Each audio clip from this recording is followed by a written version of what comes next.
My son thought I didn't notice when he slipped something into my fishing tackle box, acting all casual as he walked away.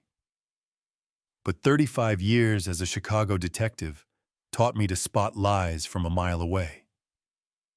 When I opened that box later, what I found chilled me to the bone. Not just because of what it was, but because I realized my own son was trying to ruin me. He never saw this coming. This story will show you exactly how a father's love turned into a battle for survival. But first, tell us in the comments, what would you do if your own child tried to destroy you? Don't forget to subscribe for the full story. The morning sun streamed through my garage windows in Naperville as I prepared for my Saturday fishing trip to Lake Michigan. At 65, these quiet outings had become my escape since losing Kayla 4 years ago. I was sorting my gear when Joshua appeared in the doorway. Something about his stance immediately set off alarms.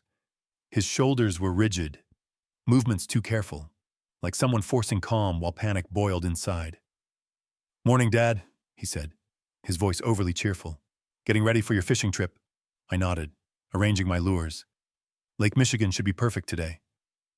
Joshua stepped closer, and every instinct screamed that something was off. His eyes kept flicking to my tackle box, then away, then back again. As a former Chicago police detective, I had spent decades reading people. "Mind if I check out your setup?" he asked, moving toward the box before I could answer. I watched him closely. His breathing was shallow, sweat beading on his forehead despite the crisp November morning. When he thought I wasn't looking, he glanced at the small compartment where I kept extra hooks. That's when I saw it. Joshua's right hand moved with practiced speed toward his jacket pocket, pulling out something small wrapped in dark tissue paper. The motion was so quick, so sneaky, that if I hadn't been watching with trained eyes, I might have missed it. He tucked the object deep in the tackle box's main section, hiding it among my crankbaits and sinkers. The whole thing took less than 8 seconds, but it felt like watching a crime unfold in slow motion in my own garage. My heart raced, but I forced myself to stay calm, continuing to organize my fishing line as if nothing had happened. Joshua stepped back, wiping his hands on his jeans in a way that seemed more about erasing evidence than cleaning them.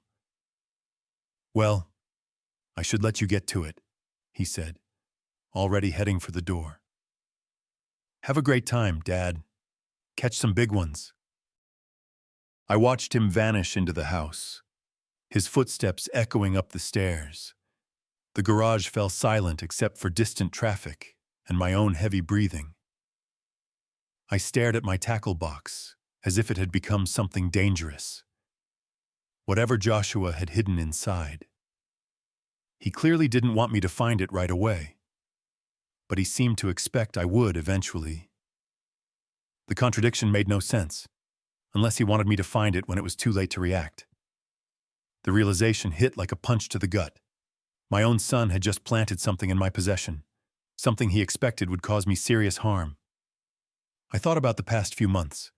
Joshua's growing desperation for money, his mood swings, the way he avoided eye contact during talks, signs I had chalked up to job loss, stress, and lingering grief over Kayla. Signs I had ignored because I loved him. But 35 years of police work had taught me that love could blind you to the truth. And the truth was sitting in my tackle box, wrapped in dark tissue paper like a gift I never asked for. Something wasn't right about my son's behavior. And I had a sinking feeling that whatever he had hidden in my fishing gear was going to change everything between us forever. Standing in my garage, staring at the tackle box that now felt like a bomb, my mind drifted back to the night before. Maybe I should have seen this coming. The signs had been there during dinner, written across Joshua's face in desperation I had chosen to overlook. Thursday evening had started normally. I grilled steaks while Joshua set the table inside. The November air carried the scent of falling leaves, and for a moment It almost felt like old times when Kayla would come out from the kitchen, teasing me about overcooking the meat. But Kayla wasn't there. The empty chair at our dining table was a constant reminder of everything we had lost 4 years ago. Joshua had been unusually quiet, pushing food around his plate more than eating. His hands shook when he reached for his water glass, but I blamed it on job search stress. "Dad, I need to talk to you about something," he finally said, voice barely above a whisper. I recognized that tone right away. The same one he used as a teen when he needed cash for school events. But Joshua was 30 now, and these talks had become way too common. "So, what's going on, son?" He took a deep breath, fingers drumming nervously on the table. "I'm in trouble. Financial trouble. I need $60,000. The number hit me like a slap. I set down my fork, studying his face in the dim light. His eyes were bloodshot, dark circles making him look older than his years. "When had he gotten so thin, 60,000, I repeated, keeping my voice steady. "Joshua, that's more than I have in savings. What kind of trouble?" His jaw tightened, and I saw something flash across his face. Anger, maybe, or desperation so deep it had turned into something darker. "Does it matter?" he snapped. "I'm your son. I need help." "Of course it matters. I've been helping you for months. Rent, car payments, groceries. Where's all this money going?" Joshua stood abruptly, his chair scraping against the floor. "You don't understand. These people, they're not patient. They're not going to wait for me to figure things out." "What people, Joshua?" But he was already walking away, heading for the stairs. "Forget it. I'll figure something else out." I called after him, but the only response was his bedroom door slamming shut. I sat alone at the dinner table, surrounded by half-eaten food, and a growing certainty that my son was involved in something far worse than unemployment. The rest of the evening passed in tense silence.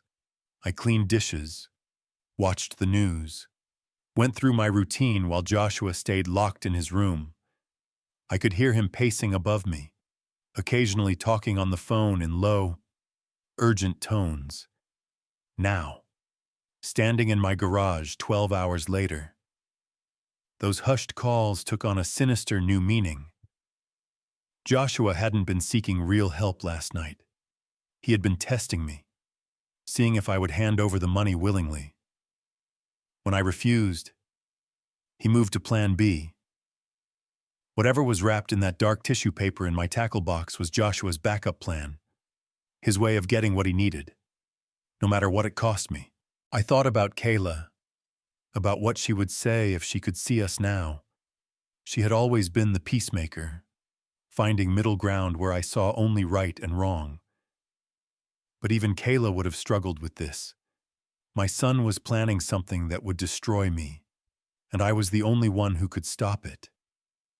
Now it made sense why he had been so nervous around my fishing gear. The trap was set.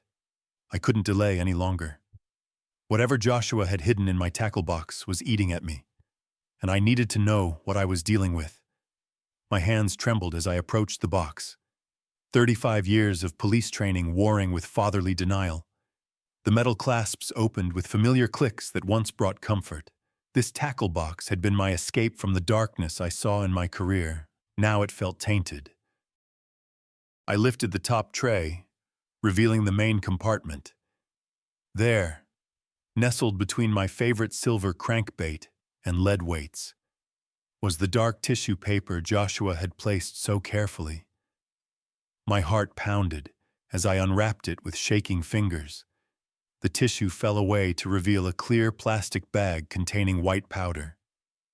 Even without testing, I knew exactly what it was. I had seen enough fentanyl in evidence rooms to recognize it instantly. The bag was heavy, maybe 3 ounces, street value of $25, maybe $30,000. More than enough to constitute intent to distribute under federal law. More than enough to ruin what was left of my life. I sank onto my workbench, the bag feeling like burning lead in my palm.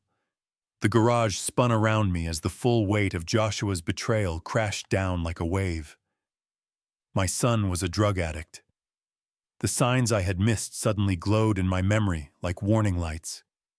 The weight loss, bloodshot eyes, mood swings I blamed on grief and job loss, the trembling hands, desperate need for cash, late-night calls. How long had this been going on? How had I, a man who spent decades catching criminals, failed to see my own son had become one? But worse than the addiction was the betrayal. Joshua hadn't hidden drugs in my tackle box by accident. This was deliberate, calculated. He wanted me to find this fentanyl, but not until it was too late. Not until someone else found it first. The realization hit like a physical blow.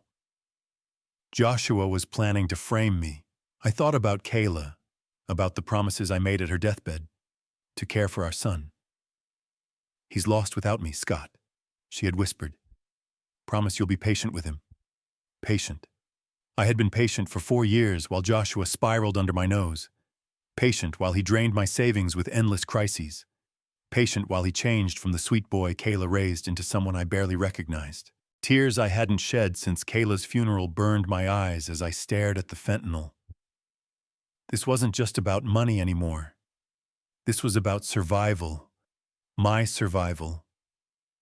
If Joshua's plan worked, I would be arrested for drug trafficking. At 65, a federal conviction would mean spending my final years in prison while Joshua inherited everything Kayla and I had built. The boy I taught to fish in this garage, the son I loved without conditions, was willing to destroy me to save himself. I wrapped the fentanyl back in its tissue paper. My hands steadier now as cold resolve replaced shock. Joshua thought he was playing chess with someone who didn't know the game, but he forgot his father had spent 35 years staying ahead of criminals. If my son wanted to play this way, he was about to learn I knew moves he never expected. My son was trying to frame me, and he never saw this coming. The fentanyl sat on my workbench like evidence in a case I never wanted. But 35 years of detective work taught me emotions were a luxury I couldn't afford. If Joshua was planning to frame me, I needed to know why. I walked into the house and climbed the stairs to Joshua's room. As I reached the landing, I heard his voice through the closed door, urgent and pleading. "I told you, Victor, I just need another week. My dad's being stubborn about the money, but I'm handling it. Victor." I pressed my back against the hallway wall, every instinct from my police days telling me to listen. No, please don't do that. Look, I have a plan. By tomorrow night, I'll have everything you need. 60,000.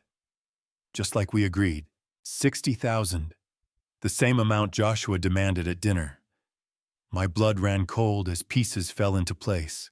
The conversation continued, Joshua's voice growing more desperate. "You don't understand. Victor, if something happens to me, you'll never get your money. Just give me until Sunday." I heard movement in the room, then Joshua making another call. "Sophia, it's Joshua. Yeah, I know the payment's overdue on the house loan, but I'm getting the money tomorrow. You won't have to start foreclosure." My knees nearly buckled. House loan. Foreclosure. Joshua had used my home as collateral for something, and I knew nothing about it. 20 minutes later, Joshua emerged from his room, dressed in interview clothes, looking composed despite the panic I had heard. "Heading out for that job interview, Dad." He called down. "Wish me luck." I waited until his car pulled out of the driveway. Then I got to work. 35 years of training taught me how to investigate. And my own son wouldn't outsmart me. Joshua's room told the story in scattered documents he tried to hide. Bank statements showed huge cash withdrawals over the past 8 months. Credit card bills revealed cash advances totaling $40,000, most from Rivers Casino, but the loan agreement made my hands shake. Sofia Ramirez, licensed lender, had given Joshua $90,000 using my house as collateral. My signature was forged on documents that risked everything I owned. I found gambling receipts in his dresser, betting slips showing losses week after week, phone numbers on scraps of paper, including one labeled Victor. Emergency only. The timeline was clear. Joshua had gambled away money he didn't have. When casino debts piled up, he borrowed from Sofia Ramirez, forging my name to use the house. When that ran out, he turned to Victor Morales for drugs, planning to sell them to pay other debts. Now, both creditors were closing in. Victor wanted $60,000 by Sunday, or Joshua would face worse than financial ruin. Sofia would foreclose on my house if her loan wasn't repaid soon. And Joshua, trapped between two dangerous people, decided to sacrifice his father to save himself. The framing wasn't just about money. It was about removing the only person who could stop him from losing everything I had built. I sat surrounded by evidence of my son's betrayal, feeling something cold settle in my chest. The house I worked 35 years for was already at risk, signed away by forged papers and lies. Sitting in Joshua's room, surrounded by proof of his deception, I felt the last bits of fatherly warmth drain away. This wasn't about helping a struggling son anymore. This was about survival. I photographed the loan papers and gambling receipts with my phone before returning them to their spots. If this went to court, I would need proof Joshua forged my signature and stole my house. But first, I had to handle the immediate threat. The fentanyl in my tackle box was a loaded gun aimed at my future, and I wouldn't let Joshua pull the trigger. I walked back to the garage, my steps steady and determined. 35 years of police work taught me the best defense was a strong offense. Joshua thought he was playing chess with an amateur, but he was about to learn his father knew the game well. The fentanyl sat where I left it. Wrapped in dark tissue paper, I picked it up, feeling its weight. 3 ounces of white powder that could destroy my life or save it, depending on where it ended up. Through the garage window, I saw Joshua's Toyota Camry in the driveway, a 12-year-old car I helped him buy after college, back when I believed he would make something of himself. I heard the front door open and Joshua's voice calling, "Dad, my car is acting up again. I'm taking Uber to the interview to be safe. Don't want to risk breaking down." Perfect. Another lie. But this one worked for me. "Good call, son," I called back. "Better safe than sorry." I waited until the Uber arrived, and Joshua's footsteps faded. Then I grabbed his car keys from the hook by the back door, where he always left them. The Camry's trunk opened with a soft click. Inside were jumper cables, a spare tire, an old gym bag he hadn't used in months. I moved the gym bag aside and placed the fentanyl underneath it, against the wheel well where it would be easy to find, but not obvious. As I closed the trunk, I thought about Kayla and what she would say if she saw me now. She believed in second chances, in love redeeming mistakes. But Kayla never faced a son willing to destroy his father to save himself. I returned the keys to their hook and went back to my garage. My tackle box sat open on the workbench, innocent now without its deadly contents. I cleaned every surface Joshua might have touched, removing any trace of what had been there. The irony hit me. For 4 years, I tried to save a son who was already lost. Now I was saving myself from the son I failed to save. My phone buzzed with a text from Joshua. "Interview went great. Should hear back Monday. Thanks for believing in me, Dad." The casual lie might have hurt yesterday. Today, it just confirmed what I knew. Joshua had crossed a line with no way back. I thought about the calls I overheard, the desperation in Joshua's voice as he begged Victor and Sophia for time. He promised them money by tomorrow night, money he planned to get by destroying me. But plans backfire when you underestimate your opponent. I cleaned my tackle box thoroughly, reorganizing lures and weights until everything looked normal. An old cop preparing for a peaceful fishing trip. Nothing more. Joshua would return expecting his trap to be set. Instead, he would find the trap reset, and he was no longer the hunter. Now we would see who was the better strategist. Joshua returned just after 6, looking more confident than I had seen him in months. He walked through the front door with energy, as if his problems had lifted. "How did the interview go?"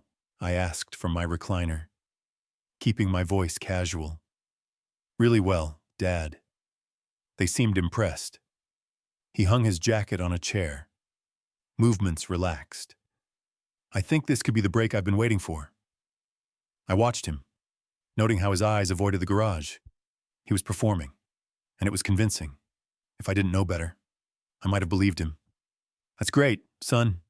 When will you hear back?" "By Monday." Joshua headed upstairs, then paused. "I'm tired. Think I'll rest before dinner." I nodded, pretending to watch TV. But I listened to every sound from upstairs, every creak, every muffled word through his door. It didn't take long. Within 20 minutes, I heard Joshua's voice, urgent and excited. "Yes, I need to report drug trafficking. My name is Joshua Harris, and I have evidence my father is dealing fentanyl." My heart pounded, but I stayed still. This was it. The moment Joshua had been building to. "Scott Harris, 65 years old. He's been hiding drugs in his fishing tackle box. I saw him with a large quantity of fentanyl this morning." I could hear the satisfaction in his voice, the relief of someone who thought his problems were solved. "He gave our address, described the tackle box location, even mentioned my supposed criminal contacts." "Yes, I'll stay on the line. Please hurry. I'm afraid he might move the drugs." The irony would have been funny if it weren't tragic. Joshua was right to fear the drugs might be moved. He just didn't know they already had been. I heard him end the call, then dial another number. "Victor, it's Joshua. Yeah, it's done. The cops are coming to arrest my dad. You'll have your money by tomorrow." Then a third call. "Sophia, everything's going according to plan. Once he's arrested, I'll have access to everything. Your loan will be paid in full." I sat in my living room listening to my son orchestrate my destruction with cold efficiency. Part of me was impressed by his thoroughness. The rest felt sick. 15 minutes later, I saw the first police car pull into my driveway, followed by 2 more and an unmarked sedan. Through the window, I recognized Detective Laura Thompson, my former colleague from Chicago PD. Joshua came downstairs, his face a mask of concern. "Dad, there are police cars outside. What's going on?" His performance was perfect. If I hadn't heard his calls, I might have believed his confusion was real. The doorbell rang, sharp and official. This was it. Joshua moved toward the door, but I stood first. "I'll get it, son." As I walked to the door, I caught Joshua's reflection in the hallway mirror. For a moment, when he thought I wasn't looking, his mask slipped. The expression underneath was cold, calculating, and without remorse. The agents were about to arrive, and my son had no idea his perfect plan was about to collapse. I opened the door to find Detective Laura Thompson on my porch, flanked by 2 DEA agents in tactical gear. Behind her, more officers secured the perimeter. "Hello, Scott," Laura said, her voice professional but regretful. "We need to talk." "Of course, Laura, come in." Joshua stepped forward, face showing worried confusion. Detective Thompson, what's this about? Is my father in trouble? Laura's eyes moved between us, reading the room with 20-year veteran skill. We received a report about drug trafficking at this address. We have a warrant to search the premises. Drug trafficking. Joshua's voice carried perfect shock. That's impossible. My father would never. It's all right, son, I said calmly. Let them do their job. The lead DEA agent, a serious man in his 40s, stepped forward. Mr.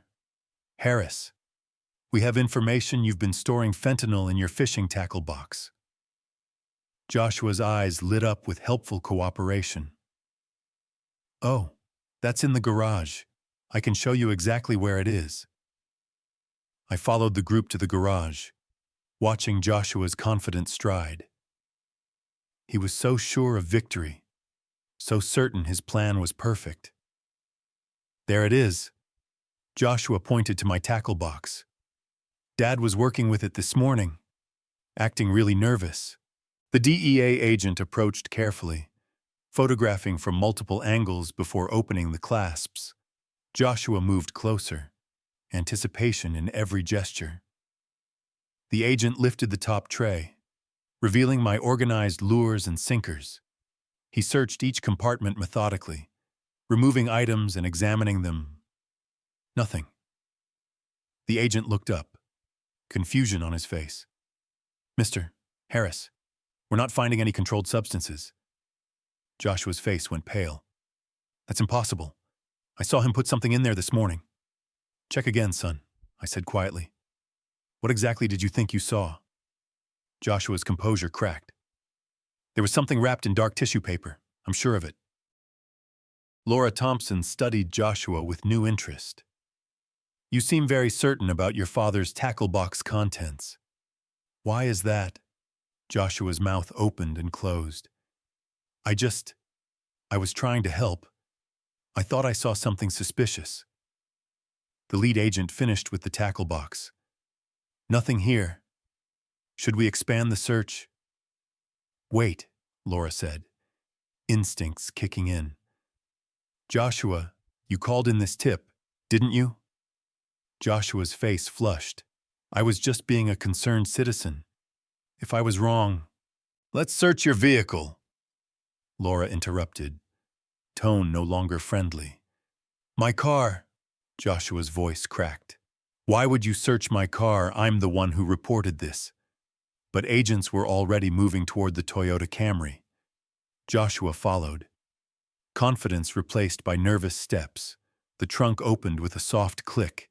The lead agent moved aside the gym bag and spare tire, then stopped.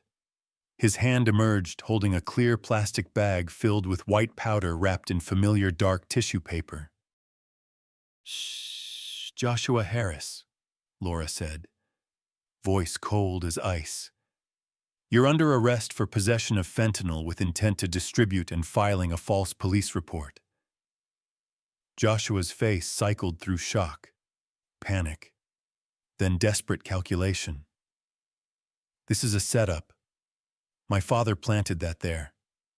He's trying to frame me. Really? Laura asked. Then why did you call us to search his tackle box instead of your car?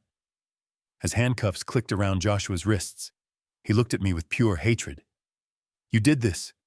You moved it. I met his eyes steadily. Son, I have no idea what you're talking about.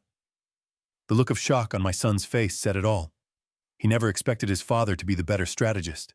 4 weeks later, I sat in Cook County Courthouse, watching my son face the consequences of his choices. Joshua looked smaller in his orange jumpsuit, the confidence that defined him stripped away. The federal prosecutor laid out the case with precision.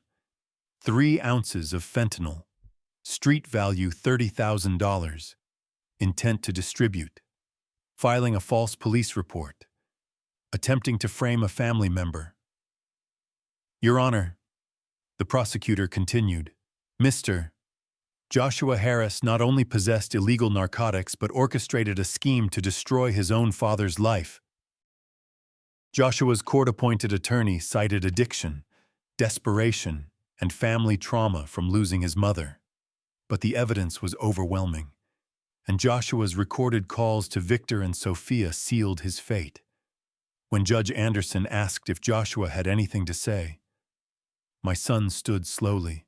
"I want to apologize to my father," he said, voice barely audible. "I was desperate, and I made terrible choices. I never meant for things to go this far." I sat in the gallery, feeling only emptiness. The apology felt hollow, performed for the judge, not from the heart.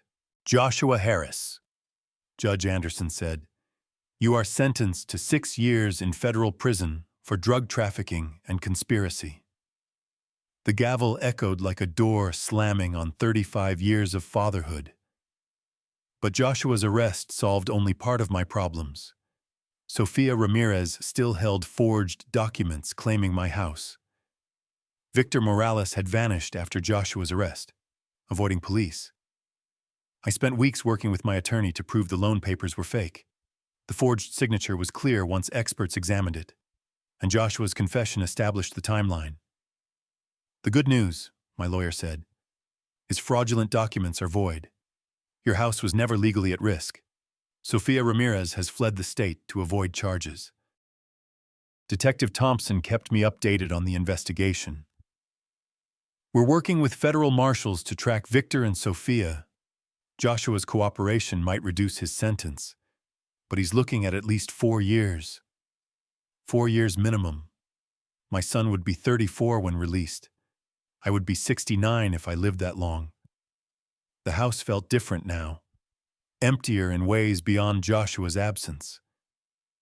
I walked through rooms where we shared meals, watched games, argued about responsibility. The memories felt tainted by his betrayal. 3 months after sentencing, I made a decision that once seemed impossible. I put the house on the market. "Are you sure, Scott?" Laura Thompson asked. "This is your home, Kayla's home." "Kayla's gone," I replied. "And the son I raised doesn't exist anymore. It's time to start over." The realtor said I could expect a fast sale in Chicago's hot market. I began sorting 35 years of memories, deciding what deserved a place in my new life and what belonged to the past. Some chapters end with joy, others with relief. This one ended with acceptance that family could break the deepest trust. But survival meant choosing your well-being over obligation to those who would destroy you. 7 months later, I stood on the balcony of my new condo in Madison, Wisconsin, watching the sunrise paint Lake Mendota in gold and pink. The view was stunning, nothing like the suburban streets of Naperville where I spent decades building a life that ultimately belonged to someone else. The house sold in 10 days. After paying off the mortgage and legal fees, I had enough to buy this small place outright and start fresh. No debt, no obligations, no family who might betray me for their gain.